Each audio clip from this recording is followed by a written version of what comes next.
Are you trying to tell this committee that if you, the conduct of a regular audit would preempt the conduct of a fraud investigation? Knowledge, Your Honor, yes, Your Honor. What is the basis of that, according to your knowledge? Your Honor, if there is no predication of fraud, then there is no need for the for our office to conduct a fraud audit. There's no indication of fraud. Have you determined that in the case of the complaint of Honorable Lara? That is why, Your Honor, we Hindi na. Sagutin mo yung tanong ko dahil umiiwas ka iho eh. Hindi na. generally, Your Honor, Wala na iho. 320.8 million obtained by various employees of the province of Cagayan from April 28 to May 6 were issued through a series of cash advances. Correct? Alam niyo yun? Yes, Your Honor. Yes. Magandang araw sa atin lahat mga kababayan po natin sa pagpapatuloy ng investigasyon patungkol sa anomalya sa umano'y cash advance ng Cagayan Province kung saan ang pera umano na inutang nitong probinsya ng Cagayan ay ginamit umano mga kababayan po natin sa tinagurian nilang vote buying na nangyayari dito sa probinsya ng Cagayan kung saan ang pera umano na ipinamigay sa mga botante na tag-1,000 ay pinapalabas umano ni Gov.Mamba na ito umano ay ayuda dahil sa pandemya, samantala patapos na yung pandemya sa pagkakataong ito. At kini-question nga ng mga kongresista, lalo na itong si Congressman Acop, dahil nagtalaga umano ng mga disbursement officer itong si Gov.Mamba na kung saan ito umano ay ginamit lamang para makautang itong probinsya ng Cagayan at ito umano ay maipamudmod sa mga tao. Ay pinagtataka kasi ng mga kongresista po natin kung talaga para sa ayuda, bakit butante lang ang binibigyan at ang kinakount lang umano ay dapat yung makapagbuto na. So ibig sabihin ay 18 pataas mga kababayan po natin ang binibigyan umano ng ayuda. Ang complaint na ito actually ay nag-ugat umano sa pagreklamo nga ni Congressman Lara dahil ito umano ang kanyang nadiskubre at ang COA nga ngayon ay ginigisa ng ating mga kongresista dahil mukhang pinayagan at mukhang ito umano ay bawal. Kaya ang COA ay kumakandak din ngayon ng special investigation para malaman kung may anomalya ba sa pondo ng gobyerno o sa pondo mula sa Cagayan Province na personal na ginamit ni Gov.Mamba sa tinagurian nilang vote buying noong nakaraang eleksyon. Samantala hanggang ngayon ay hindi pa rin humaharap itong si Gov.Mamba sa naganap na inquiry dito sa House of Representatives, pero patuloy umano ito na nagsasalita sa Bumbo Radio na ito ngayon ang gusto mapatigil ng mga kongresista, lalong-lalo na hindi pala pumasa mga kababayan natin itong budget o parang hindi aprobado ng ilang board members ng pandalawigan ng Cagayan itong pagbigay ng kontrata dito sa Bumbo Radio at itong programa umano ni Gov.Mamba. So hanggang ngayon patuloy pa po, kaya alamin natin ang update mula sa House of Representatives. Thank you, Mr. Chair. Part of our agenda this morning is House Resolution number 145.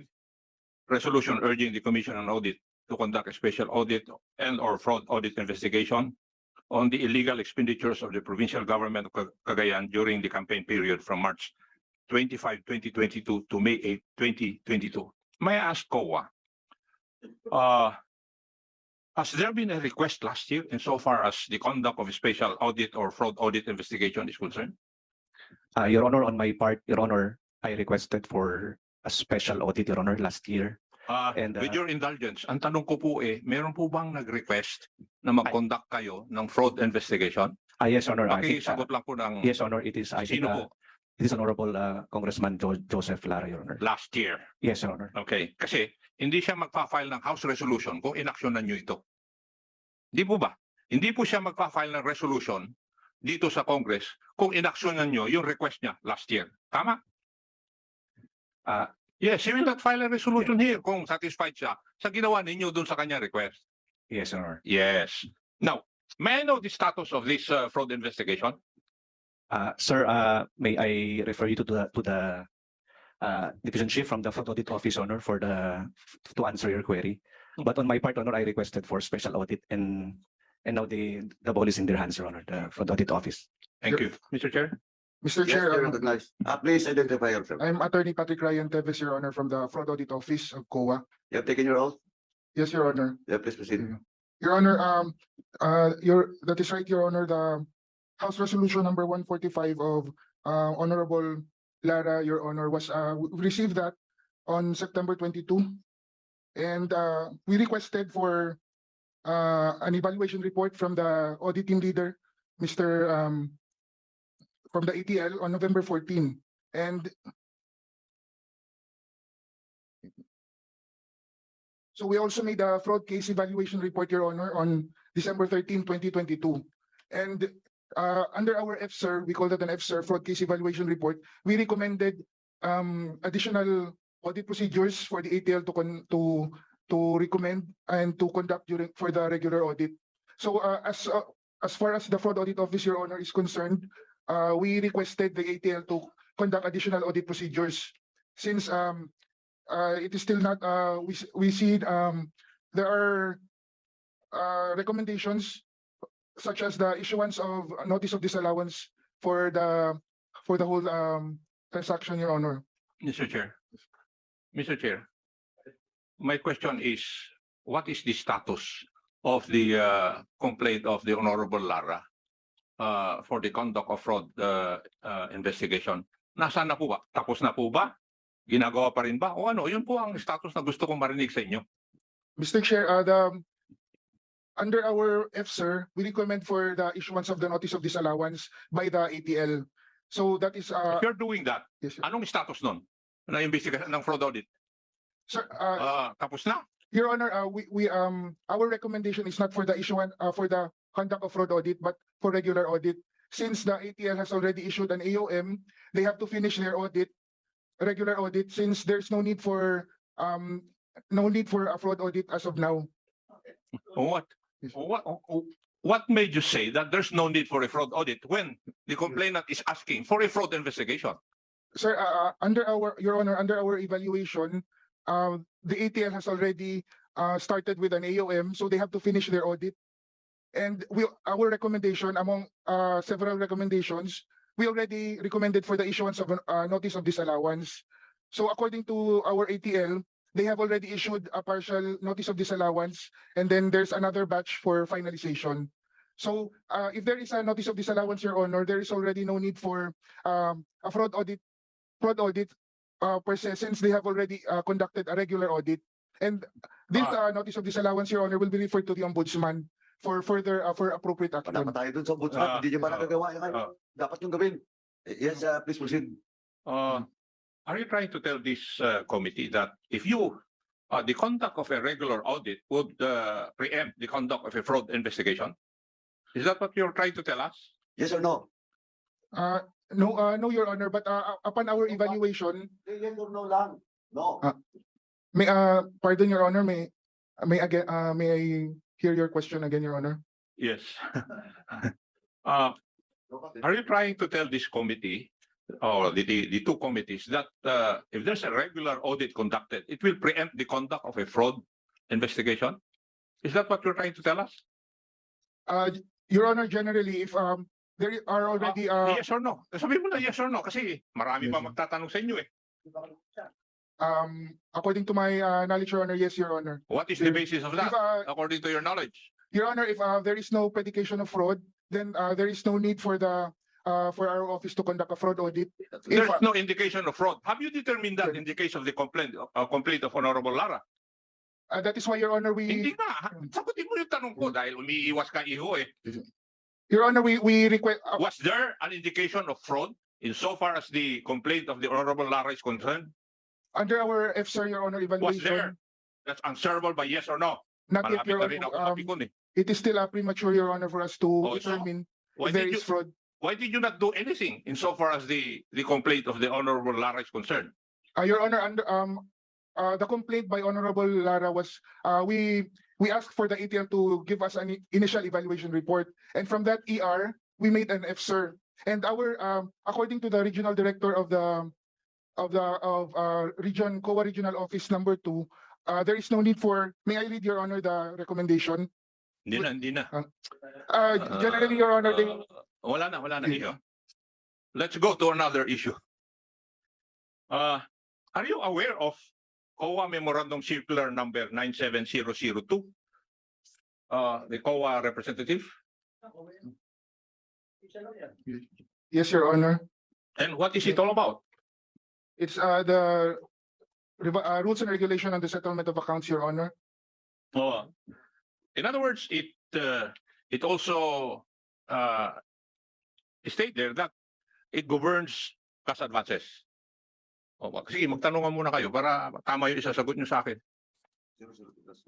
Yan. COA. 002-97. 002-97 yung MC nyo. Yes, Your Honor. Are you aware of that? Cash advances, Your Honor. Oh, yes. COA. Yes, Your Honor. You are aware of that? Yes, Your Honor. Okay. This would refer to cash advances, di ba? Yes, Your What Honor. are the two kinds of advances authorized by this memorandum circular? Your Honor, we have regular cash advances, Your Honor, and special cash advances, Your Honor. Yes. And in the last hearing, 320.8 million obtained by various employees of the province of Cagayan from April 28 to May 6 were issued through a series of cash advances. Correct? Alam niyo yun? Yes, Your Honor. Yes. In your opinion, were the purpose for which these cash advances were obtained? Does it fall under those specifically identified and authorized by that memorandum circular? Yes, Your Honor. They're regular. Special cash advance, Your Honor. No, I'm asking you whether they are regular cash advances pursuant to your memorandum circular. Yun po ang katanungan ko.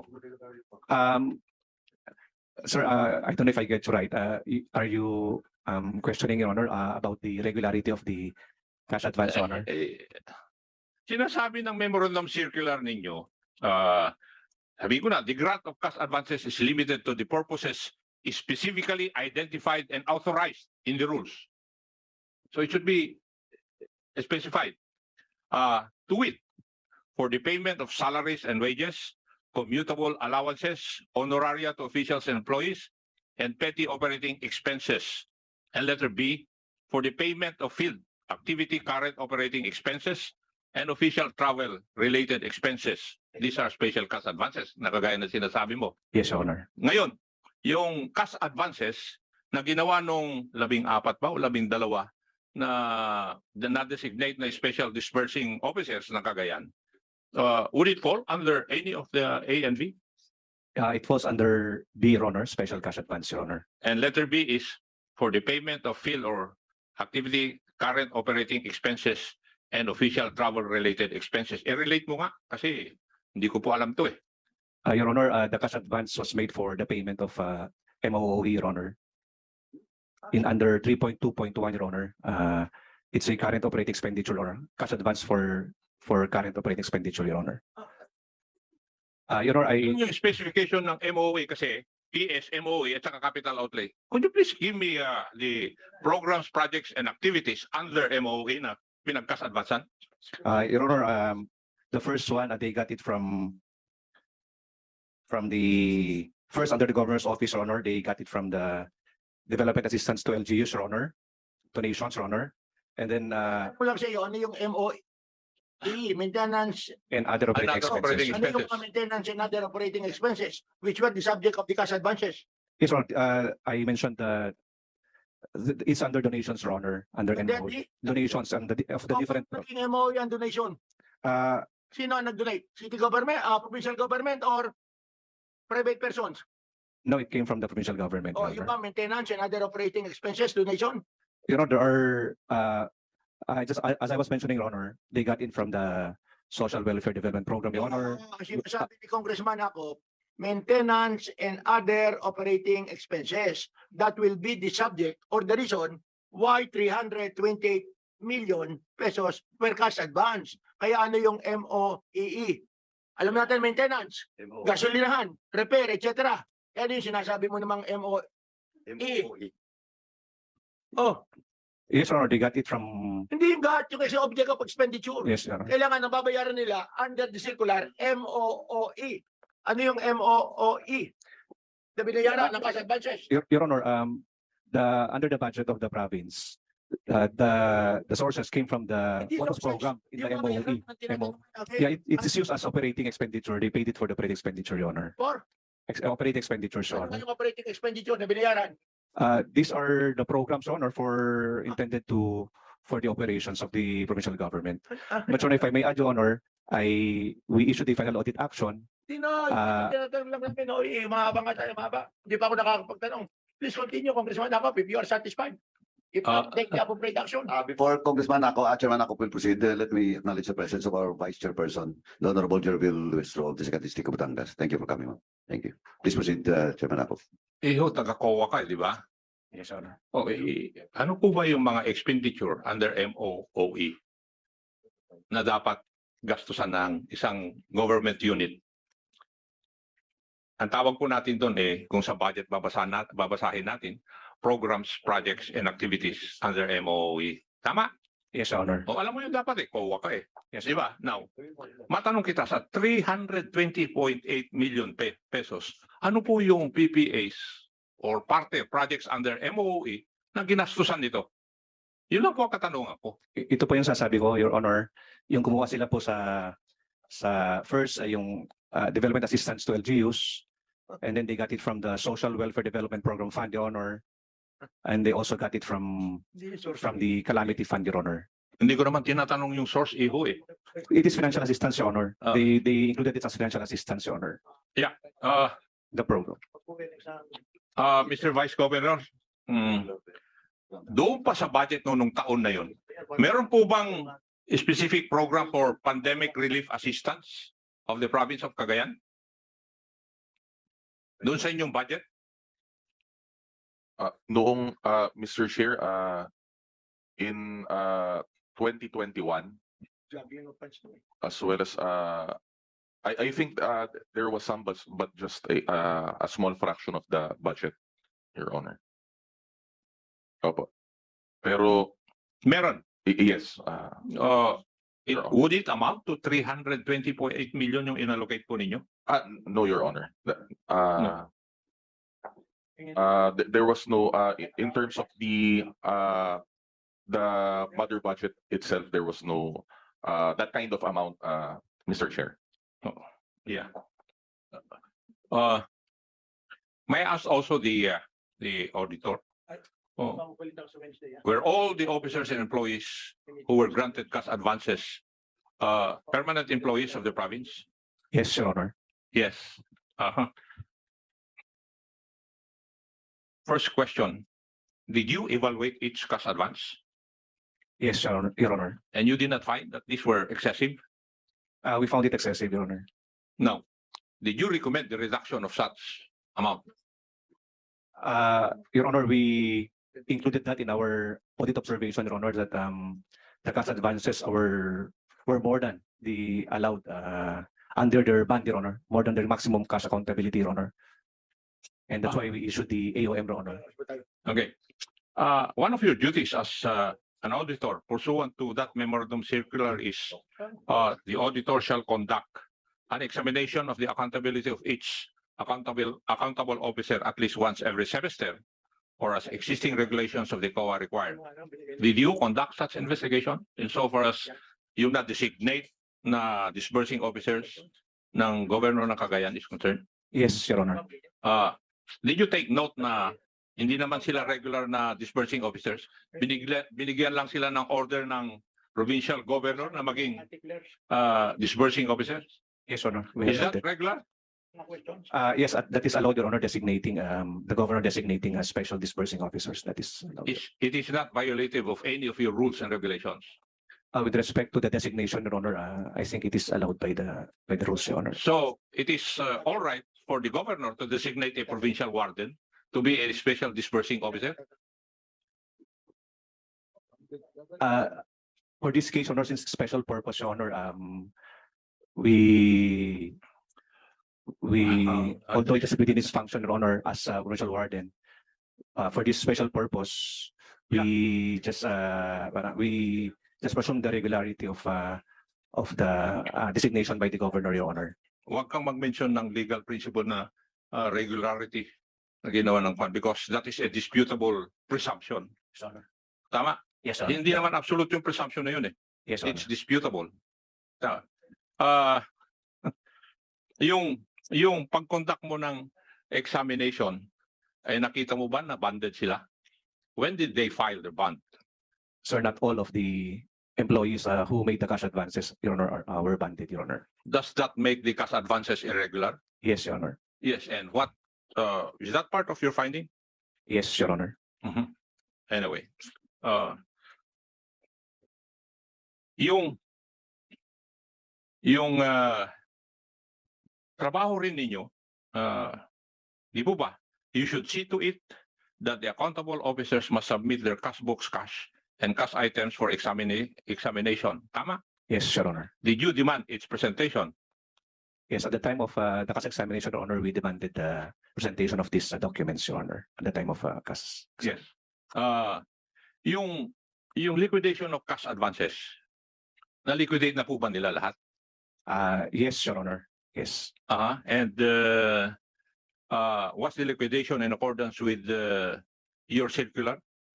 Yes, Your Honor. Yes. So you did not find anything wrong Your so Honor, far as the liquidation of these cash advances are concerned. Your Honor, with respect to the Hindi. Did you find any irregularity in the liquidation of these cash advances? Yun ang tanong ko. Yes or no?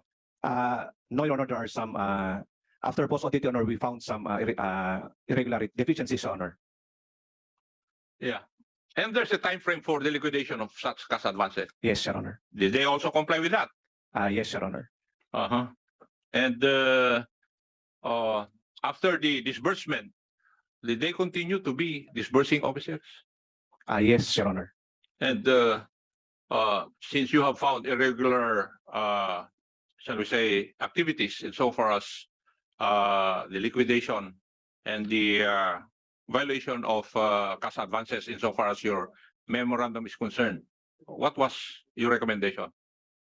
Your Honor, we issued several recommendations, Your Honor, for them to strictly comply with our memorandum, Your Honor, that they should not be making cash advances unless they have first settled their previous cash advances, Your Honor, and then they should make sure, Your Honor, that the cash advances are within their cash accountability, Your Honor, as stated in their bonds, Your Honor. We have issued several memoranda, Your Honor, to remind them, Your Honor, about the deficiencies discovered in the audit, Your Honor. Thank you for your answers. I will. Just a interjection Yes. with the indulgence of Congressman Acop. Please proceed. Mr. Chairman, salamat po. Tanong ko lang, following the questions raised by Congressman Acop, under the rules, allowed ba yung isang disbursement officer to cash advance using, let's say, several checks? Kasi di ba, before another cash advance would be issued to the same person, that should be liquidated muna, di ba? Tama? Yes, Your Honor. So ang ibig mong sabihin, ito yung, let's say for example, itong Lailani Kines, education as 55 million. Is this a series of checks or is just a single check? There are several checks, Your Honor. So ang ibig sabihin, the first check that you that was issued, na-liquidate yun before a No. second? No, Your Honor, that's why we reminded them under our AOM, Your Honor, to first settle the previous cash advances before they can avail of another cash advance, Your Honor. We issued AOMs, Your Honor, to that effect. So it seems, Mr. Chairman, that there is a blatant disregard for rules by disbursing officers, so to speak. Kaya medyo malaking question mark. Imagine, now that I found out from Congressman Acop that the jail warden was given the SDO, the disbursing, SDO, di ba? So parang medyo ano yun, medyo malaking question. Itong education assistance of 55 million, as you said, was a series of checks that was issued. So before another check would be disbursed, dapat yung first check, second check, na-liquidate na. Yes, Your Honor. And just for the record, Chairman, Yes, sir. the auditor a while ago mentioned about the regularity in the performance of official duty. I would like to emphasize that that principle applies to all government officials and agencies, not only to the province of Cagayan, but even to the Commission on Audit. You have to follow the rule regarding regularity in the performance of official duties. And the way we look at that now, you're the one violating, aside from the province of Cagayan. I agree, Mr. Chairman. Oo, 55 million yung dun sa isang personality. That's all, Mr. Chair. Thank you. Thank you, Chairman. Yes, COA, do you have something to say pa? Your Honor, we noted the deficiencies, Your Honor, because in the cash advance, Your Honor, we do not have a say on that, Your Honor, just because we conduct it post audit. So every time they make cash advances, we especially the dates are near to each other. We do not know the cash advances, Your Honor. We know that because we no longer have pre-audit. It is Yes. always post-audit. Yes, Your And the audit that which you made was a regular audit for the year ending December 31, 2022. Is that correct? Yes, Your Kung Honor. hindi niyo ma-anticipate kung ano ginawa before the end of December 31, 2022, we know that. Ang ginagawa nyo for all transactions which have already been finished Yes, Your or Honor. completed. If I may add, Your Honor, we have included that all in our final audit I action. know. All the deficiencies, Your Honor, noted. We included everything. And I have a copy of your audited financial statements for the year ending December 31, 2022, and I was able to get it from the COA website. Yung sa province. Yes, from the province of Cagayan. O, COA. O, di ba? Sinasabi nyo na yung sa COA? Yes, O, sir. sa COA, ano na? Opo, na-upload po yun O, sa... na-upload na. I have Yes. a copy of that. Yes, Your Honor. Mr. Chair, Yes, Chairman. Ako. may I request the COA representative to submit to the committees copies of the approved application of bond of the different special dispersing officers, because I think there's a requirement before their bond could be approved. Eh, ang bilis-bilis naman yung pagka-approve ng kanilang pagiging dispersing officer, tapos nagkuha ng cash advances. Your Honor, may I will just ask the committee if I think they requested I don't know if I provided a copy, Your Honor, but I think I submitted a copy with respect to the bond. I will just ask if I think I submitted. I don't know if I think I made the submission. May I know also if copies of this were provided the Bureau of the Treasury as required by the circular? I think The Bureau of Treasury? they are here, Your Honor, with due respect, Your Honor. Yeah. We already submitted the documents, Your Honor. Yung approval ng bond ng mga 12 o 14 na designated special disbursing officer. Before you answer, please. Yes. Please state your name. I'm Nolito Umayam, the OIC Regional Director of the Bureau of the Treasury, Region 2, Your Honor. So naisabit na rito sa committee. Yes, Your Honor. Thank you.